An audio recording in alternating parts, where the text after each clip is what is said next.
I love you so much.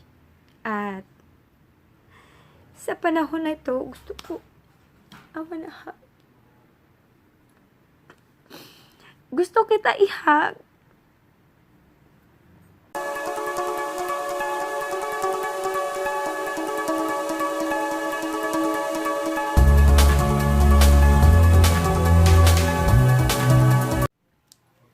Hello guys, my name is Mama Richie and welcome to my channel. If you are new to this channel, please don't forget to subscribe and click that bell down there so that you will be notified if I will have a new videos.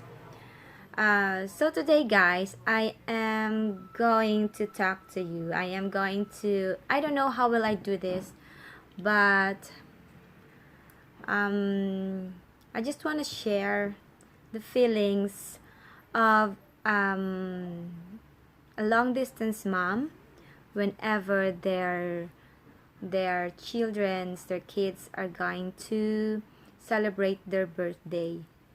I know many parents and mothers and fathers out there who can relate with this, who can relate and who can feel what I feel right now.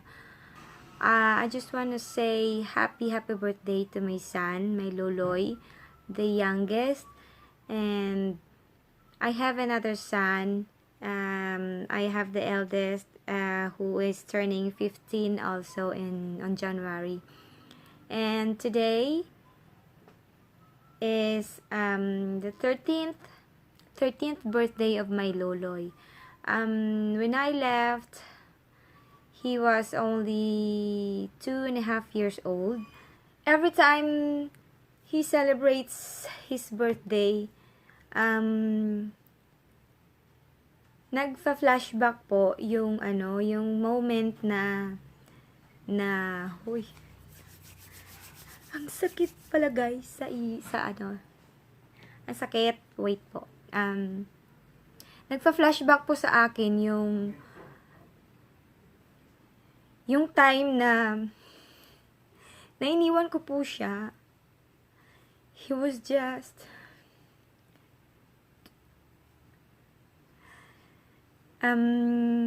he was just 2.5 years old po. And so sorry. I just want to share lang po na yung feeling po ng mga parents na napalayo sa kanilang mga anak. Kung gaano po ka. And I just want to say happy birthday to you, my dear Loloi. And I just want you to know how proud Mama is of you and how proud we are of you. Your papa and your brother are so proud of you. We love you so much, and I thank God that you came into our life. You are our bundle of joy. You are a big happiness to our family. I just want to share, guys, the feelings of a mother being away from their children who are celebrating their birthday. So guys, 10 taon na po ako dito, malayo sa pamilya. Pero kahit po every year pa akong nauuwi, may time pa rin po na nalulungkot po ako, na hindi po talaga mawawala yung naho-homesick po tayo. Tulad po ngayon, magbe-birthday po yung anak ko. He is turning, mag-13 na po siya. So, ibig sabihin po, 2.5 po siya nang iniwan ko, 2.5 years old. So,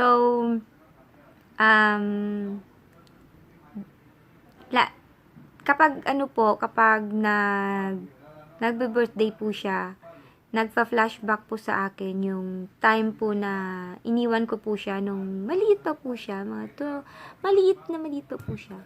2.5 years old po siya nung iniwan ko. So, ngayon po is mag-13 na po siya. So, It's been how many birthdays na absent po si mama niya. So, kapag tinatanong ko po siya, tinatanong ko siya kung ano yung wish niya sa birthday niya, ang lagi niya pong sagot is, ako daw, na sana daw maka-attend ako ng birthday niya. Di ba masakit?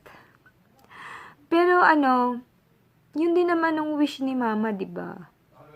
Wish ng mga mama, ganun, di ba? Na sana nariyan nga tayo. Wish ng mga mama is makapiling lang yung kanilang mga anak, di ba? So, sad to say, how many birthdays na na-absent ako. Sorry, my dear Loloi. I know, may pinagdadaanan ka din. I know, malungkot ka, wala si mom.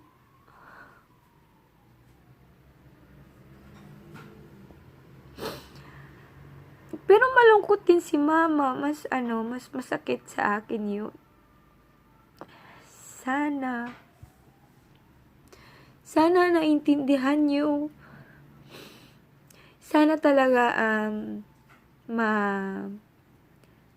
maunawaan ninyo. Siguro sa ngayon hindi nyo pa alam. Parang nakikita ko nga sa inyo, parang hindi pa kayo masyadong apektado. Pero pag ganun na yung sinasabi nila na alam nyo guys, kami parang para lang kaming magbabarkada ng mga anak ko. Gusto ko talagang ganun kami na maging sila sa akin, they will treat me as their best friend, na maging open sila sa akin. So, pero pagdating na po sa mga topic na ganun, nagiging serious na po ako pag ganun talaga na pag kunyari tinanong ko sila na ano yung wish mo. Si Loloi talaga, ang wish niya palagi is daw, yung ganun nga, yung makapiling daw niya ako, o sana nandun ako sa birthday niya. Which is masakit po sa mga parents na tulad natin. So, sana lang, Loloi, I know you're watching this. I just want you to know na gustong-gusto rin ni mama na makapunta sa birthday mo. Pero sorry talaga, ilang birthday mo na yung hindi ko na na-attenan. So, I'm very sorry talaga, Loloi. Hindi ko man maibigay lahat, pero tandaan mo lang na love ka ni mama. And dyan lang si mama magsusupport sa'yo. Kahit nag-ML ka, kahit lagi kitang pinapagalitan. Pero, basta Loloi, tandaan mo lang na mahal ka ni mama. Mahal ka namin. Mahal ka ni papa, ni Nunoy, ni Lolo, ni Lola, tsaka ni daddy and mommy and Iro and Ira. We love you so much, Loloi. And sorry talaga sa mga anak na nagwi-wish na makapiling sana ang kanilang mga magulang sa birthday nila or sa mga special occasions. Sorry, hindi namin maibigay yung mga ganyang mga wish ninyo.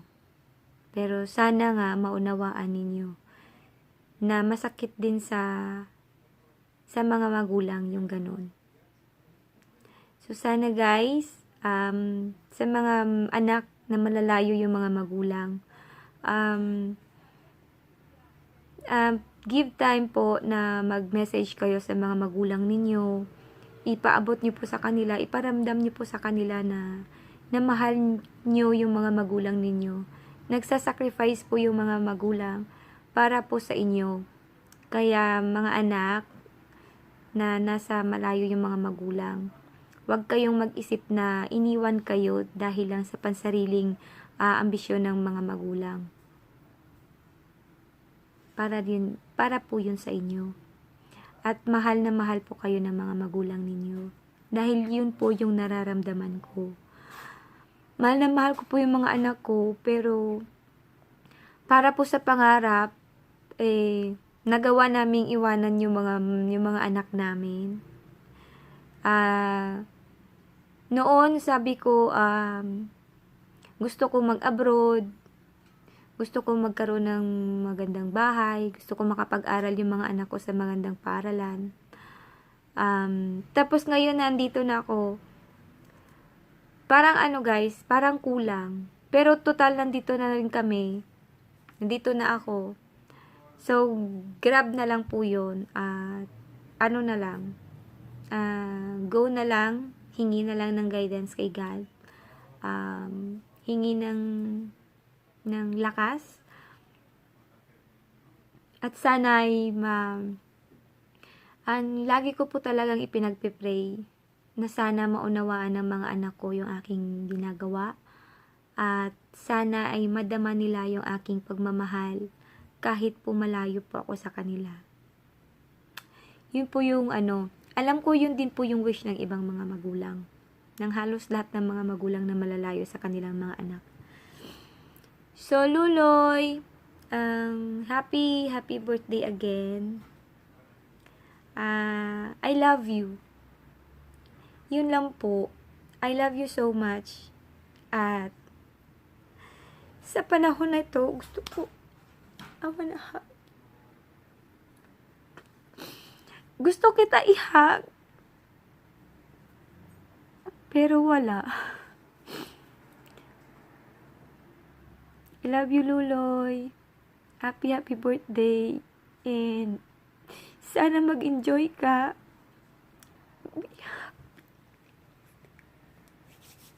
I love you. I love you, I love you, I love you.